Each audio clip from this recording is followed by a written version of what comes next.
U-GeekTV. You know, some movies are meant to just entertain, to just offer you a good time, get you in and get you out, and you never really think a lot about the film again.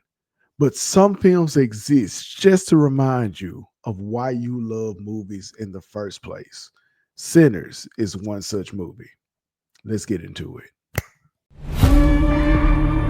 We've been gone a long time. We back now. You twins? Nah, we cousins.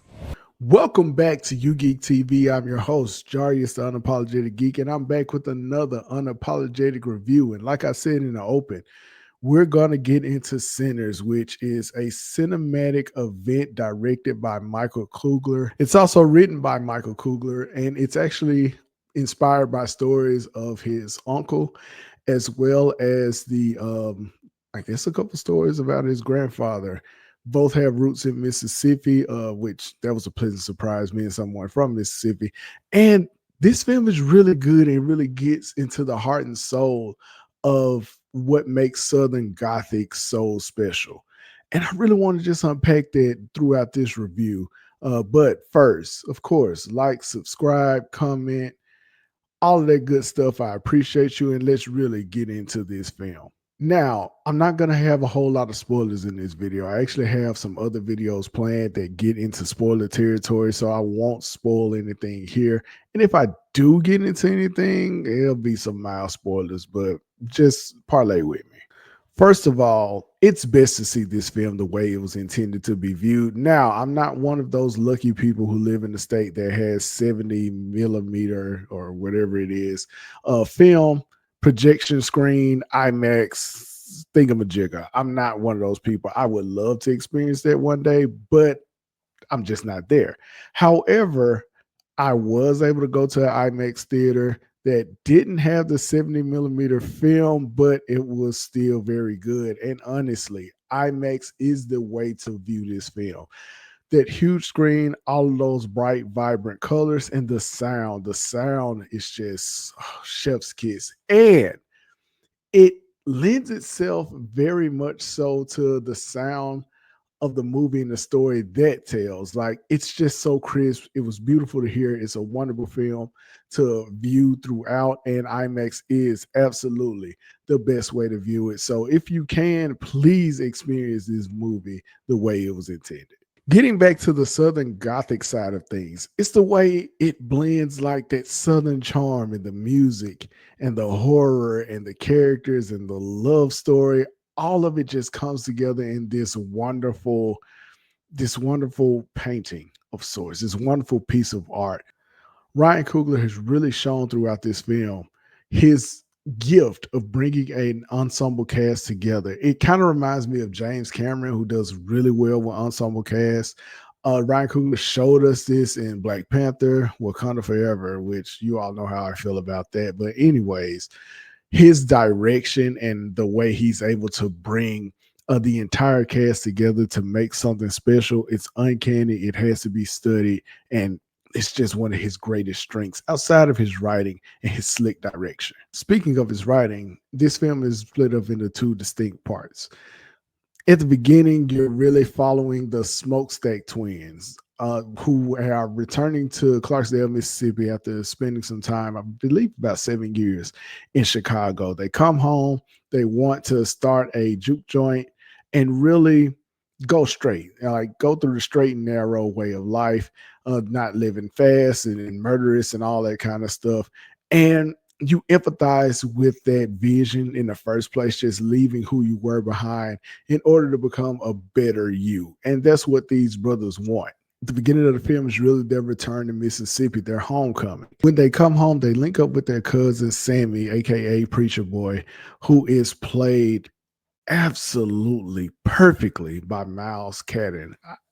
This is his debut. I didn't know anything about this kid.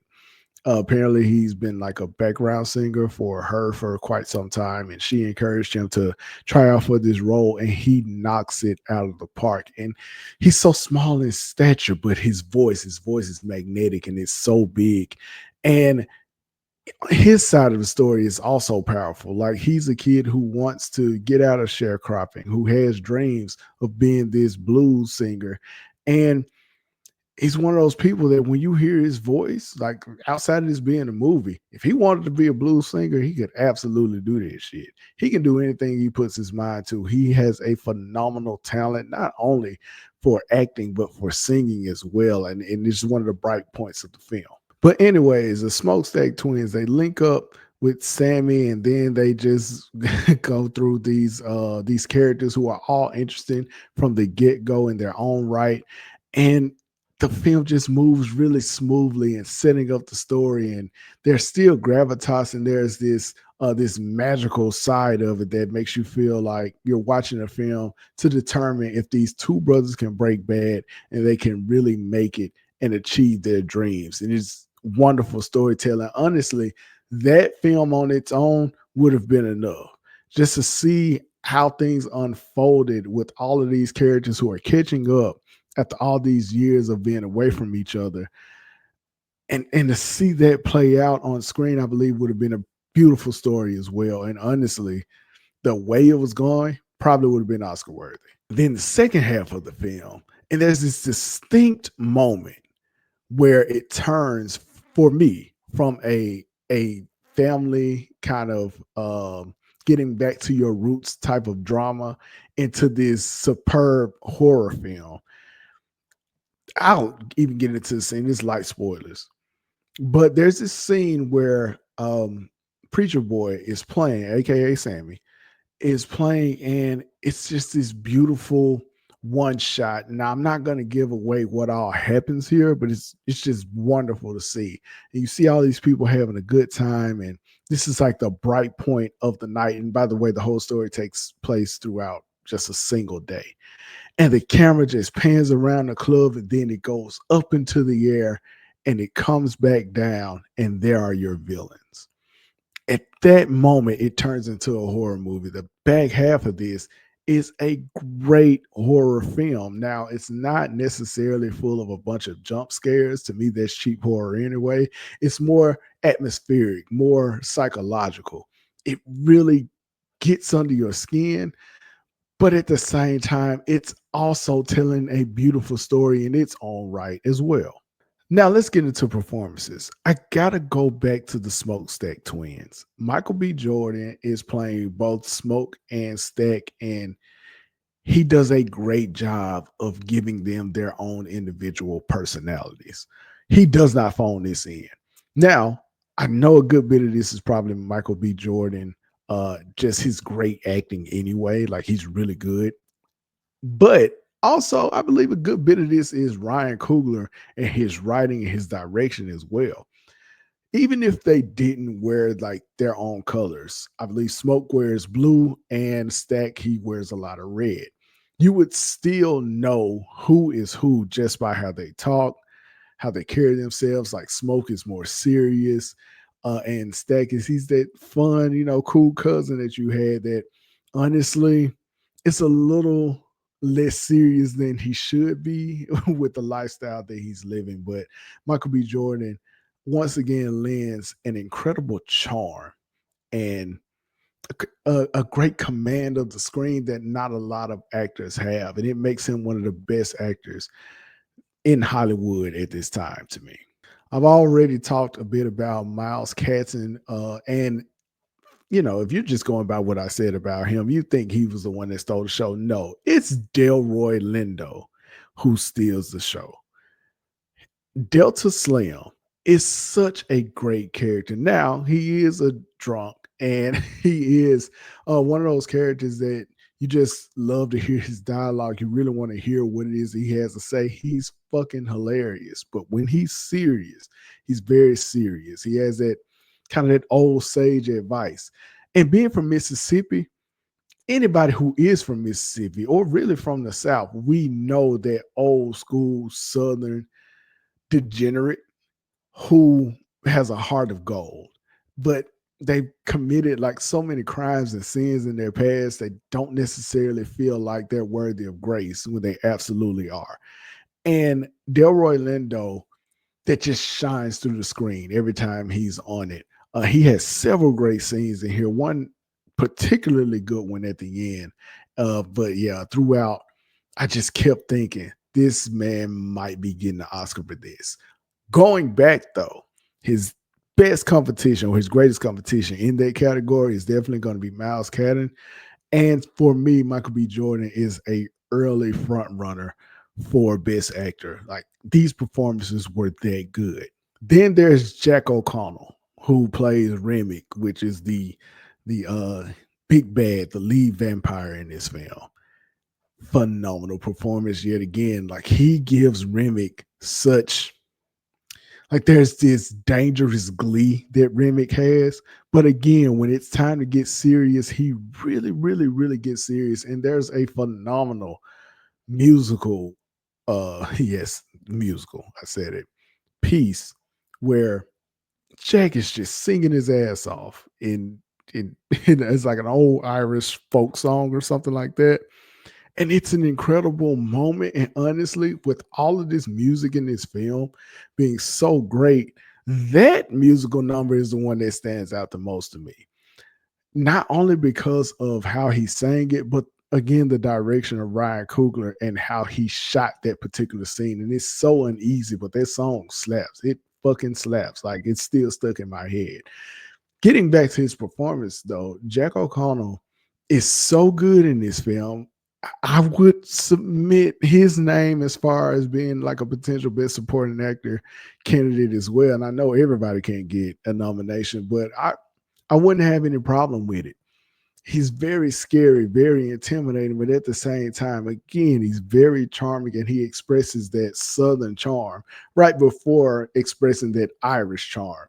It's quite the performance to behold. Not to be outdone, the ladies in this film absolutely showed up. I'll start with Haley Steinfeld, and I hope I'm not butchering that name. I'm not super familiar with her work. I know she lent her voice to like the Spider-Man, Spider-Verse movies, but here she's so good. She's so sweet as Mary, right? But she's kind of a tough girl at the same time. Like she has one line where she's talking to Preacher Boy that kind of comes out of nowhere, and it's one of those things where you see her and you see like this kind of innocent face, but she on that bullshit, and I love that. She's also one of the love interests of the SmokeStack twins, right? She is involved with Stack, and this goes back to Michael B. Jordan as well, who has chemistry with everybody. He and Haley have such great chemistry here, and they make you like really believe in the love that these two characters have for each other and their dark, tragic history.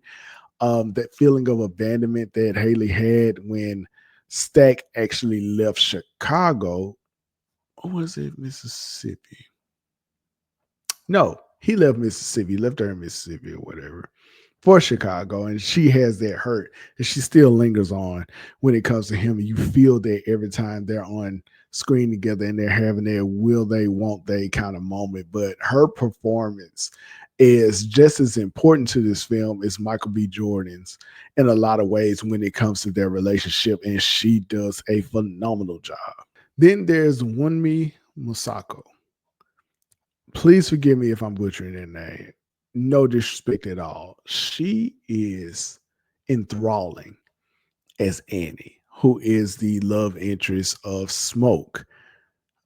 Again, credit to Michael B. Jordan. Having to balance two love interests in the same movie, that is no easy feat. And having chemistry with both of them as two different characters, that's some impressive shit.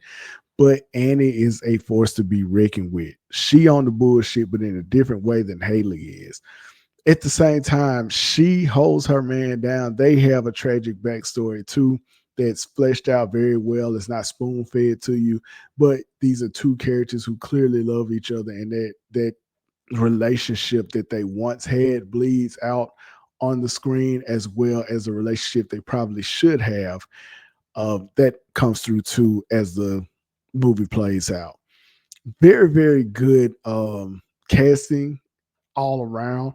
And it's just it's a wonderful piece of art that you see unfolding on the screen in front of you. And these characters are so integral to how everything plays out.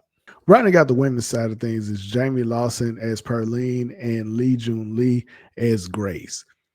Two phenomenal uh, two phenomenal characters in their own right for different reasons. Like Jamie, Perlene rather, is more of that sex appeal to it. Not that it's missing with anybody else, but she kind of, she has that little extra spice, but she actually has some good character depth as well. And then there's Grace, who is not necessarily the deepest character. You see that she probably has an interesting backstory, but as things escalate, both of their performances are pivotal to really bring out the horror in the film. And yeah, they're great as well. This entire cast is so good that honestly, I believe Sinners is going to be a Oscar nominee for several things like costume design, cinematography, the screenplay, direction, and several actors. Yeah, they're all going to be Oscar nominated. Like they have to be. Hopefully, it's not too early in the year to really um, impact their chances. But yeah, all of these characters, everyone, the whole crew should be considered for an Oscar for this film. And in order for everybody to get one, you pretty much got to win Best Picture. So yeah, that's kind of what I'm saying. Now, as promised, I'm not going to get into spoiler territory with this, but I am going to get to the final verdict, and we'll get into the spoilers in some other videos because there's a lot to unpack here. But I just want to say, again, Sinners is why I'm a fan of movies. It's why I do what I do. It's why I give these reviews and I watch all these trailers, and I'm a part of the AMC A-list, and I want to see as much as I can on screen and talk about it and just let my feelings out when it comes to something that I really love. And I do love covering this, and Sinners is a reminder of no matter how much like mediocre stuff or films that you see that don't really have a lot of substance or just bullshit, right? This bullshit films. There's something I love about this. There's a reason you got into loving movies in the first place. And movies like Sinners is it. It's a masterpiece. I truly can't wait to watch this film again. Matter of fact, I plan on going back this week. But I can't say enough about this. Like, there's not a lot of bad. I will say that the film kind of felt like it could have gone another 30 minutes. And a part of me feels like Ryan Coogler probably did have another 30 minutes of this film that he wanted to put in. Everything kind of wraps up quickly, but not neatly. And then there's the post-credit scene. Oh my God, I almost got out of here without talking about the post-credit scene. The post-credit scene or mid-credit scene is such a great epilogue to the rest of the story. He could have easily put that before he started rolling the credits, but it hits differently where it is, and you understand creatively why he put it there. Again, I'll get into spoilers in another video, but that scene definitely will be brought up and talked about, and it's just a wonderful ending to this story. And with that being said, I'm ready to render the verdict. For me, Sinners is an unapologetically superb film. That is a 5 out of 5. It's just wonderful storytelling, wonderful filmmaking, and a love letter to Southern Gothic and all the mythologies that comes with it.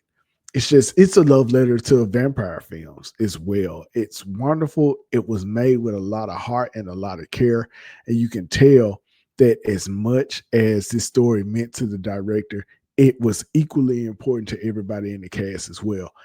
And it's reminiscent of Ryan Coogler's other great film, Black Panther, in which you have those same feelings all around. It's just a beautiful movie. Can't wait to watch it again.